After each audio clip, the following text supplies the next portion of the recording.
Tak ja mám rada tie 17. novembre, všetky, aj tento 26. určite oslávim, pretože si myslím, že je čo oslavovať. Naozaj v tom 89. začala táto krajina patriť medzi tú slušnejšiu časť sveta. My sme sa zbavili veľmi veľa neduhov, ktoré nás dovtedy kvárili, ale jedného sme sa nezbavili. A to je korupcia. Naozaj to je niečo, čo začalo niekedy pred tým 89. Kto nekradne, okráda svoju rodinu a podobne. A zostalo to s nami. Ja mám veľa otázok okolo toho, že prečo to zostalo s nami, či to nie je vecou nejakých generačných výmen, zdá sa, že nie, lebo dnes kradnú aj mladí ľudia, veľmi výdatne teda. No a o to radšej som, že napríklad 17.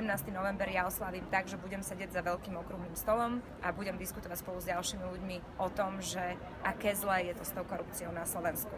A bude to v Žiline, nie v Bratislave.